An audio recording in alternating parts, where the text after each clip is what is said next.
We're here with another episode of Subway Station Stories with the lovely Jillian Mercado, IMG Model, Billboard in Times Square, cover of Teen Vogue. Yes. What else did I miss? Oh, you just won some award from Instagram. I won the Hispanic Heritage Award.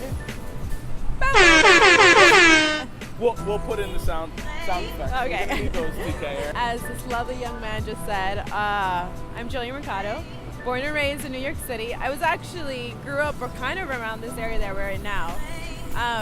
And yeah, I'm a full-time professional model. So, and I see you constantly do stories on the subway. Oh yeah, all the time. It's my main form of transportation. So now that, your face is plastered everywhere, right? Are you getting stopped on the subway? Or people like, oh, I saw you here? Or, oh, are you Jillian? Yeah, I get the "Are you Jillian?" which I always find funny because you can't miss me. I'm just like... Right. Like, even if I get, like, Beyonce famous and I wear a wig, I think people are still going to be like, I think that's Jillian. I'm actually pretty sure that's Jillian, just because of the chair, you know what I mean? Right. I thought you meant because of the hair. Oh, yeah, maybe that too. Yeah. But yeah, the funny thing is that, not to be that person, but when my first job came out, which was like 4 years ago, that's when that begun of like people stopping me on the street, which was really hella weird because I know it sounds weird, but I'm just like, oh, that's just work. For me, it's just work, Right. And it's like if I go to my sister who works in like a corporate world to say, oh, I saw you at the office. It's like, okay. Okay, cool. So it's weird. So, born and raised New Yorker. Yes. So you've been taking the subway your whole life. My whole life. So tell us crazy subway story, something that, Well, the great thing about New York, and I've done my fair share of traveling, but there's nowhere in this world like New York City. If you are bored, if you don't know what to do, you just ride on the subway and you will find everything. You'll find a bunch of stories and a bunch of people just doing random things. I think the most crazy I have a lot of crazy stories, but we have all the time in the way. I want to hear the crazy stories. But there was one time, this was like, I want to say like 2 a.m. maybe. I forgot what line it was. But I was, making my way home from wherever I was, and it was just me and like two other dudes, right? Really super empty subway cart, which never happens. You never find an empty subway cart. Yeah. So I was like, whatever, it was AC. I think it was hot, like outside. So I was like, oh yes, AC, amazing. So I'm in one side of the train station. These other two guys on the other side, but they don't know each other, and they look fine. They look quote unquote normal dudes. Yeah. Well, then one of them just starts walking closer to me, which I'm like, okay, maybe he's getting off at the next stop, and he just wants to get off at another door. And he looks fine, and then all of a sudden, he starts taking his jacket off and like throwing it on the floor, and I'm like, okay.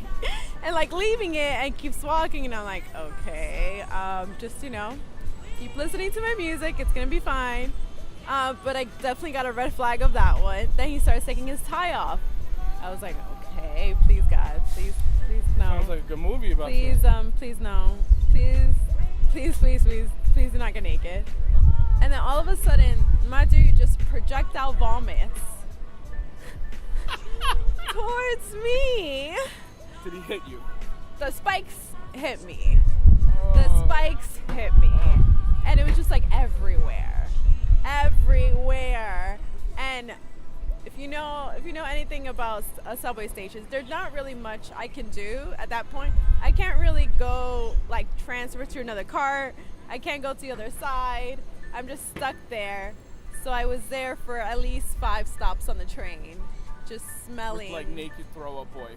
Just naked dude and his vomit. Did he get fully naked? He got torso up naked. Oh, wonderful. Yeah, which, we've seen torso down naked. We've seen I've seen 2 people do questionable things in the lower region area. All right, well, we'll leave that for another episode. My God, what else have I seen? I mean, you see people going batshit crazy. You see people fighting a lot. That's a good one. What lines are you taking so we don't take them? Well, I live on the 123 line. All right, so we're not taking the the red 123 line anymore. Which is the most popular line in Manhattan. Yes. We Don't won't take that one. Uber. We gotta just go to the Uber Upper West Side. We're Just taking Uber an it. Yeah, or drive the car. Yeah. But I've also seen things on the JMZ. I live off the M, so Look at that. yeah. See, you That's- know. Yeah, it's a different world out there. It's a whole new world. It definitely is. So I know accessibility in the subways is something that's definitely problematic and something that you're very passionate about and talk to. Yeah. Talk to us a little bit about that. I think at a very young age, I've always been very independent. I think my parents taught me that at a very, very young age. So by the age of like 13, I was taking public transportation. By literally my mom throwing me in the bus and going, okay, bye. And I'm just like, oh God, okay. That's dope. Though. Yeah, but I learned to literally get lost and find my way, which is the best way to remember how to get anywhere. And so, but I've noticed when I was growing up, that there was maybe 1 or 2 stops in all of Manhattan that had a subway. Maybe. An elevator. An elevator. Buses were there, which is fine. And then this company called Accessoride, which is basically like a taxi kind of program. They'll take you from one place to another, but They're always late. they're always late. You have to call like a day in advance. It's my schedule. I have no idea what I'm doing in the next hour. And if I want a taxi, I think that as a citizen of New York City or of the United States, you should be able to take any transportation whenever you want. No need of scheduling, you know? But the subway is the quickest way, at least, for me to get around in the city. And when I noticed that there were not a lot of stations that were accessible, that kind of bummed me out, like really bummed me out. And I was like, okay, well, somebody needs to talk about it. So as of right now, 2018, in Manhattan, there might be at least less than 20 subway stops now that have elevators. Wow. Yeah. Which, if you know anything about Manhattan, there's a subway stop at every other street. Literally every other street. So the fact that there's 20 is still not enough. And in those 20, most of them are broken. So it's got to be difficult. So it's really difficult. So, for example, in Brooklyn, there is 3 elevators in the main part of Brooklyn that I can take. Okay. Which really sucks if I'm going to an area that. So how does that impact? Like, you end up then relying on other modes of transportation more as a byproduct? Yeah. So I always have to schedule my time an hour before you regularly have to schedule time to travel. So if it takes you an hour to get from uptown to downtown, it'll take me an hour, because sometimes I have to get off a train to transfer to another train, because I know there won't be an elevator. For example, if I want to get off at Union Square, I have to take the 1 to 59th Street and then take the A to 14th Street, rather than just taking the 1 to 14th Street. Because where it'll leave you, there's not an elevator. Or the 2, yeah. That's crazy. So I always have to take 2 trains to go downtown, whereas anybody else who doesn't need the elevator needs to take 1. And they'll take half the time to get there. It's always important to me to talk about it, because it's very, very unfair.